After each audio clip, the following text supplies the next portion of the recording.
Live from WTOC, the Southeast news leader. The News Now starts on WTOC Plus. Welcome to the news on WTOC Plus. I'm digital anchor Jude Binkley. The Georgia State Patrol wants to make sure everyone makes it to their destination safely this holiday season. You can see this live shot from Atlanta right now on the right of your screen. GSP and MAD is about to host a press conference talking about an increase in DUI patrols on roads across the state.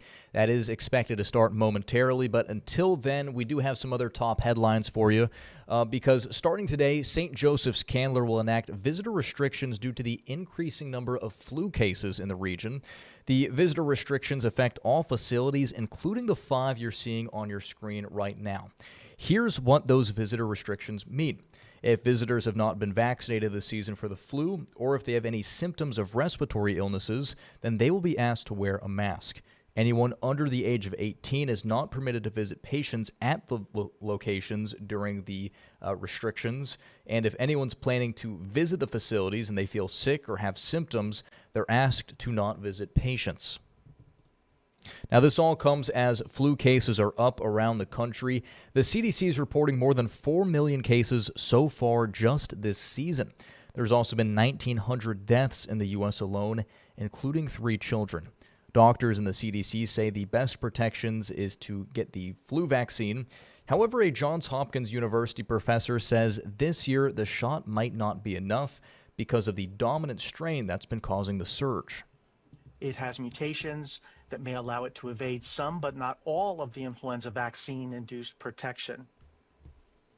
Doctors say people older than 65, children, and those with underlying conditions are particularly vulnerable, especially with millions of people traveling this week for the holidays. Well, turning now to the crime watch, a Brunswick man was arrested Sunday on multiple sexual exploitation charges following a months-long investigation by the Glynn County Police Department. 24-year-old Malik James faces multiple charges of sexual exploitation of children.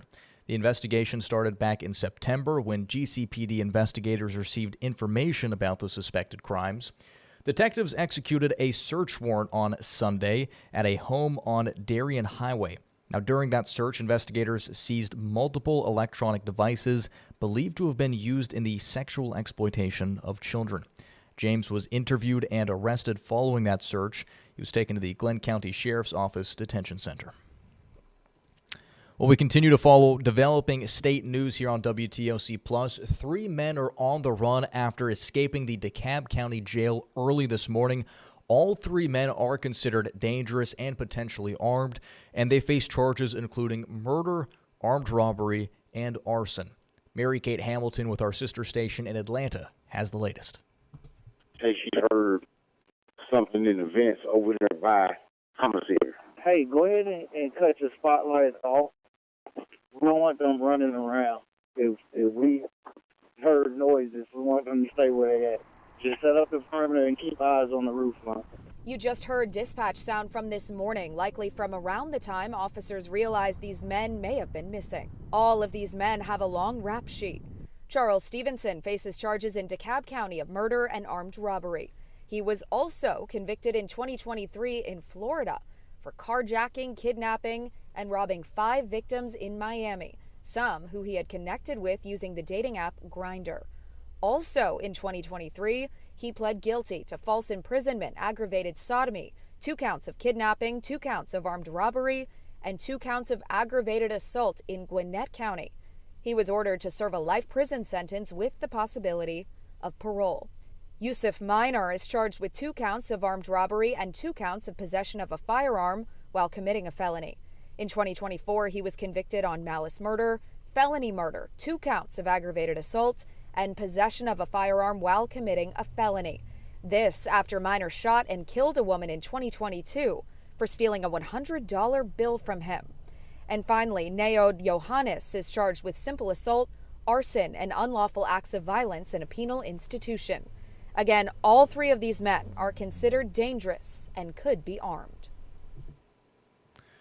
Well, 6 dogs were killed in a house fire in Evans County yesterday. The Evans County Fire Rescue Chief says it happened on Wilton Threat Road, and crews responded to that call just after 5 p.m. The cause of the fire is still under investigation, but the Evans County Fire Chief says it started in the house's kitchen. The resident of the house was at a neighboring family member's house when they noticed the flames. No humans were injured in the fire, but a mother dog and her 5 puppies were killed. Officials say the house is a total loss. And on Hilton Head Island, crews responded to a house fire yesterday. It happened just before 11 a.m. at a house on Marshland Road. When crews arrived, they found a 2-story over-parking residence with heavy fire coming from both floors. 3 animals were rescued from the house, and no humans were inside. As you can see, the house took extensive damage, and crews say the cause of the fire is under investigation. Well, a major jolt is coming to Georgia's power grid. We're talking about enough energy to power New York City. The Public Service Commission has unanimously approved a 10-gigawatt boost to the grid to feed data centers across the state of Georgia. Now, our sister station spoke with Commissioner-elect Peter Hubbard about that decision. He says the vote should have been put on hold until he and Dr. Alicia Johnson were sworn in on January 1st. Hubbard, who won one of 2 key PSC seats in November, isn't saying how he would have voted, at least not until he can fully review the process from inside the commission. However, he calls the timing of this vote, quote, strategic and intentional, coming just days before he and Johnson take office. We're being asked to trust, again, the power company and the commissioners and the staff that this deal is in the best interest of ratepayers. But again, we've heard this story many, many times in the past, and I remain skeptical. I'm very confident that staff has reached a deal here that provides, takes advantage of all the authorities we have to do just that. With an estimated price tag of $16 billion, Georgia Power says the new data center build-out will not shift the financial burden onto residential customers or small businesses. Turning now to sports news, Savannah State University has just announced its new head football coach. Thomas Howard was picked to lead Tiger Nation after spending last season as the defensive coordinator at Fayetteville State. He was previously the DC at Alabama A&M and South Carolina State, and he won an HBCU national championship at North Carolina A&T. Turning now to national news, Congress is pushing the Justice Department to release all the remaining files related to convicted sex offender Jeffrey Epstein. Many documents were made public before Friday's deadline, but many more were held back. A lot of information was blacked out as well. The Justice Department says that was to protect the innocent. And CBS News correspondent Scott McFarland has angry reaction from lawmakers who say the DOJ didn't obey the law. Take a look. A release of tens of thousands of pages from the Jeffrey Epstein case files hasn't done much to dampen the controversy. The records include images of celebrities, several showing former President Bill Clinton. Also released travel logs and Epstein contact lists that include then private citizen Donald Trump's name. An Epstein phone message with Trump's name too, though none indicate any wrongdoing from the president. But the Justice Department's release was incomplete and laced with redactions. Annie Farmer is an Epstein survivor. Newly released documents appear to show her sister, another survivor, notified the FBI about Epstein back in 1996. There's an awful lot of redactions. An awful lot. You don't seem surprised by that. I think we have all prepared ourselves for what redactions might look like and that they could be used to continue to protect predators and protect other people in power. At least 15 files initially released were taken down without explanation, according to a CBS News review, including an image that appeared to show Trump in at least one photo. The Justice Department later clarified that image was flagged for additional review and then reposted after it was determined there was no evidence Epstein survivors were in the image. The Deputy Attorney General claims it's all to protect survivors, not Trump. You're talking about 1 million or so pages of documents. Virtually all of them contain victim information. This was a slap in the face of survivors. Congressman Ro Khanna and Thomas Massie, who sponsored the bipartisan legislation requiring the release of the full case files by last Friday, said they consider legal action or impeachment proceedings against the Attorney General. They're flouting the spirit and the letter of the law. The Department of Justice says it is working on removing redactions, but must report to Congress in the coming weeks what's been redacted and why. Scott McFarland, CBS News, Washington. All right, well, we talked about this off the top of the show. The Georgia State Patrol is now holding a press conference to talk about some of their increased holiday operations to crack down on drunk driving. Let's go ahead and watch this live.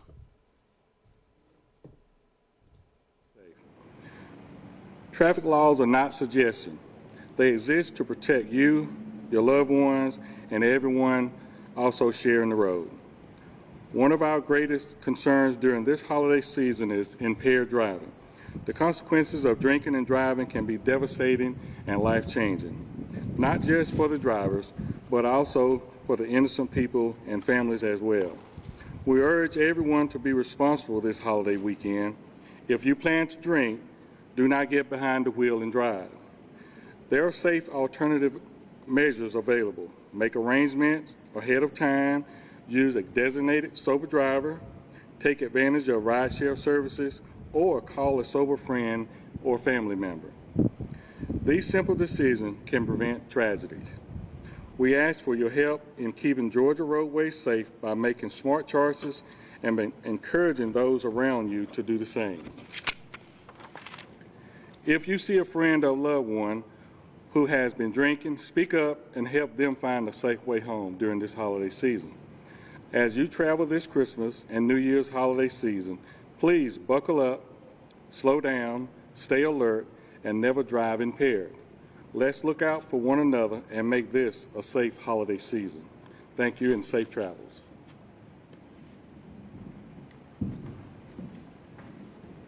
Thank you, Colonel Lowe. It's now my honor to introduce the Deputy Director of the Georgia Governor's Office of Highway Safety, Captain Maurice Raines. On behalf of our Governor, Brian Kemp, and the Director of the Governor's Office of Highway Safety, Alvin Poole, and to all of these that are here today, first of all, Colonel, on behalf of the Governor's Office of Highway Safety, I want to thank you and the Georgia State Patrol for partnering with the Governor's Office of Highway Safety on our initiative for a safe holiday season during impaired driving prevention.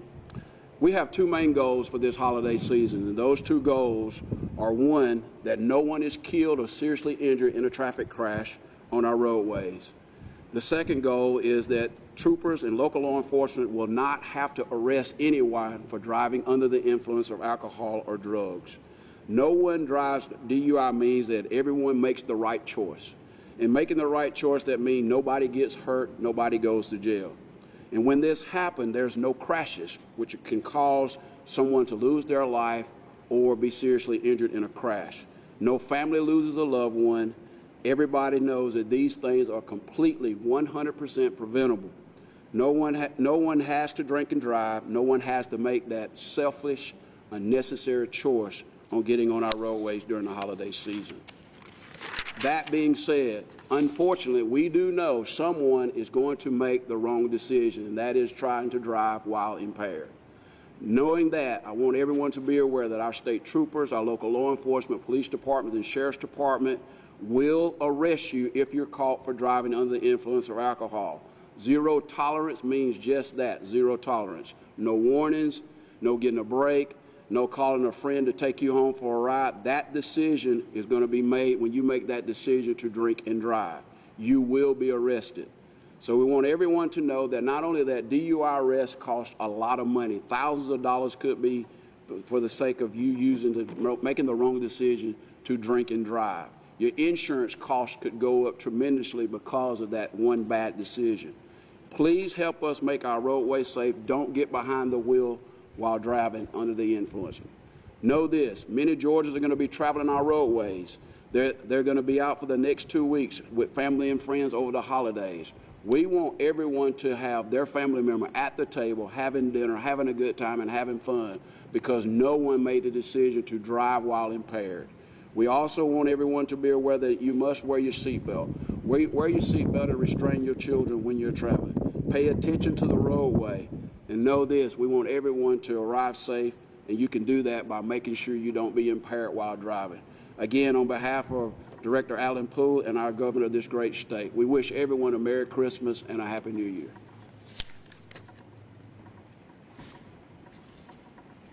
Thank you, Captain Raines. Next, we'd like to introduce the Deputy Director of the Public Information Officer of the Georgia State Patrol, Lieutenant Ed Starling.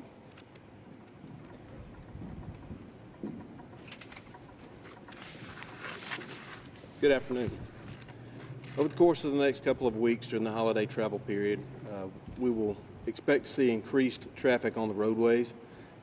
With this traffic, AAA is projecting more than 109 million Americans will be traveling for their year-end trips. That's a 2% increase over last year's travel periods.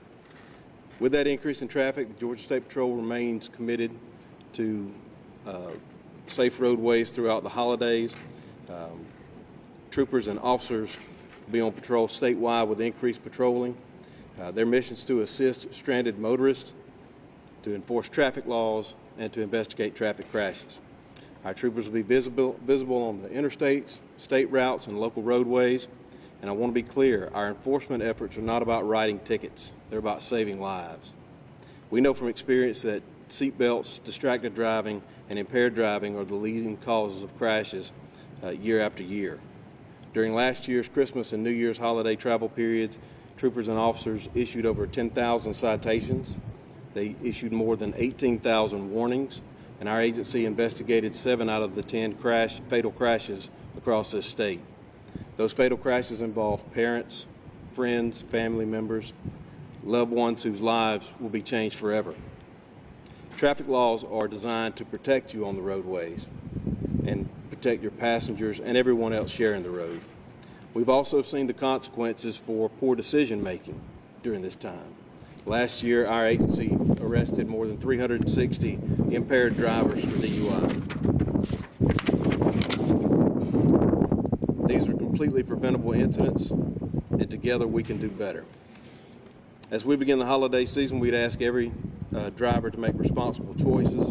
Please remember also, if you see anything dangerous on the roadway or if you need assistance, you can always call STAR GSP, which is star 477.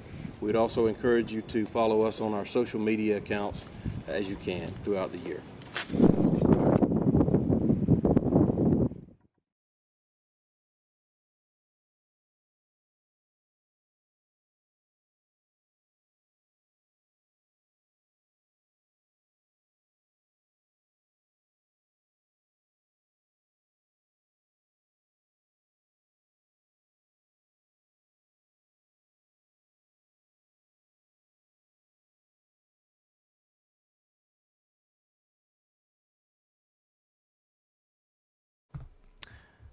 Apologies about that. I was muted. That happens sometimes. But you just heard from Georgia State Patrol troopers and some representatives from the governor's office talking about the increase in enforcement that they'll be putting out over the next handful of days through New Year's. Several million Georgians are expected to hit the roads to travel. And, GSP said they'll be out in full force. They had, about 160 DUI arrests that time last year. So, again, they were calling it a very preventable thing, urging residents to, get a safe ride home, get an Uber, carpool with a family member if you do plan on drinking during the holiday season.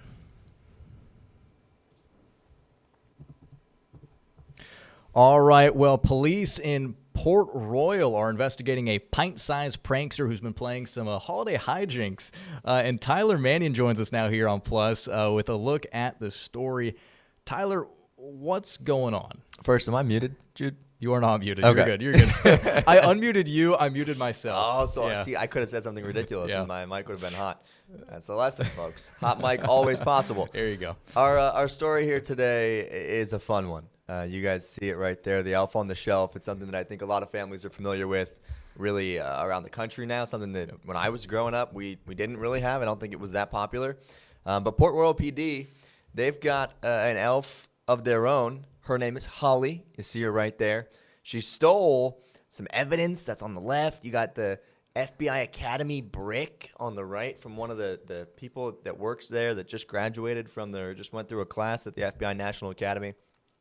And they were posting about the pranks that the elf Holly was pulling on the the deputy chief of police there on Facebook. And I saw that and I was like, well, we got to go investigate this for ourselves, obviously. So we got out there and talked to them about why they're doing this. Awesome. I'm surprised it was you and not Shay Schrader. Didn't get 7 Very serious investigative journalism going on here for sure. Nice. And Tyler, through your conversations with the folks at Port Royal, why'd they want to do this? Yeah, so it's a fun thing, right? They wanted to mess around. The deputy chief of police's office, they wrapped the entire thing in wrapping paper, basically, like anything on the walls, chairs, anything on his desk, like everything when he came back. And he had to spend like a half hour unwrapping everything, which is a hilarious prank in and of itself, right? But they wanted to do that through the Elf on the Shelf kind of bit to have fun with their social media. They were telling me, police work is tough. There are some hard days, and especially around the holidays, they were just hoping to bring a laugh to the folks in the office and then have that extend out to the community, right? We always talk about with policing that community relationship is so important for them to be able to get tips and solve crimes. So they're hoping that something as silly as this, a little Elf on the Shelf social media campaign about it terrorizing the office with pranks and crimes, that it can, when you see it on Facebook, when you see it on WTOC, make you trust them a little bit more. See them as real people, not just the police. But then being like, oh, they have families. They get these kinds of traditions too. I can trust them with my information when my family is in trouble. Yeah, believe it or not, it might feel different when you're getting pulled over or talking to them out in public. Yeah. These are people, they have a sense of humor, too. It's funny. I've been kind of glued to the Statesboro PD Facebook page. Okay. They've been doing a lot, too. I don't know who runs their Facebook, but I think it's a girl. She talked about her husband. The gal who runs it is so funny. It's the small town, like you said, these folks are just regular folks that live in our communities. And especially like with this story, the sergeant that runs the social media for Port Royal is also the victim's advocate for the police department. She's a sergeant there. And so, they've all got regular roles. That's her desk. And this is Holly the Elf. But yeah, it's really cool to get that behind the scenes curtain peeled back, which is what we're doing here, because when you watch this story later, you will hear nothing about this. We dive fully into the trope that these are real crimes being committed by a elf.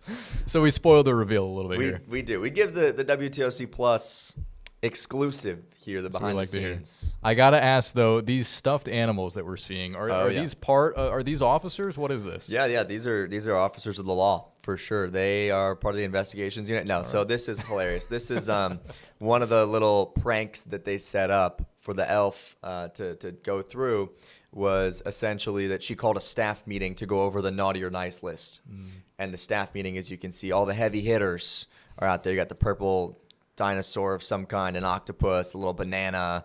Santa was in there. There's a few other bears. But this is actually kind of really cool. These were all stuffed animals that the folks who just go around in squad cars on patrols keep in their vehicles in case they happen to run into a kid who's having a bad day. Interesting. And they're able to use those toys and just, here you go, kid. Like, let's cheer you up. The sergeant was telling me. So they just had some extra toys lying around from a little toy drive that they did that they use for moments like that. And we're able to put them in a room for a staff meeting to go over the naughty nice list, to run with our joke as well and their joke. And so, yeah, that was a nice little behind the scenes detail that I wasn't even planning on talking about. There we go. Yeah, you have no idea. Just comes up. That's part of, we I guess we spoil the reveal sometimes, but give a little bit more in that sense. Yeah. Tyler, talking about your story, what time can folks catch it? The news at 5. All right. You all know that's where all my stories go for the most part. This will air, I believe, around 5:15 to be exact. 5:16 is what it's slated for right now. So if everything goes according to plan in the show, that's when it'll hit. It's only about 1 minute 30 seconds. It's 1 minute 23. So got to watch the whole show just to make sure you don't blink and miss it. You can't miss it, because if you blink, I mean, it'll be gone. Like, we're snappy with it, but which is funny because 1 minute 30 is like a very normal story length. Yeah, not for me, right? Because my stuff it ends up being like 4 minutes long for no reason typically, but kept this one short. It's for y'all, Awesome. Well, before you go, I did have some other holiday hijinks I wanted to share you since we're winding down the show, because even if you're a mean one, even if it's winter officially, it's hard to resist the allure of a blizzard and a burger. Is it Colquitt? Colquitt? Colquitt, thank you. I've been saying it wrong all day. I apologize. Colquitt County Sheriff's deputies arrested the Grinch at a Dairy Queen. Wow. Yeah. Wow, they got him. They received a tip he might be there, and Corporal Abby Tucker and Deputy Colt Valdez sprung into action, grabbed the green guy, took him into custody, and now we know we're going to have a pretty good holiday. Did a whole lot more than just touch him with a 50-foot pole or whatever it says in the song. There you go, yeah. Wow. And they put him up against the car and everything. I think they took a mugshot too. Yeah, this has been getting a lot of attention online. We see our web metrics, and yeah, they took him to the Slammer. We're I love that. Safe Christmas now in South Georgia, thanks to those deputies. Your toys and trees are safe. Yeah. Thank goodness. All right, and with that, we are going to wrap things up here on WTOC Plus. Tyler, thanks for joining us. We'll be back in just about a half hour for another round of stories during Welcome to Our Community. And in the meantime, you can always head on over to our website to catch the latest. But thanks for watching, and here's Local News Live.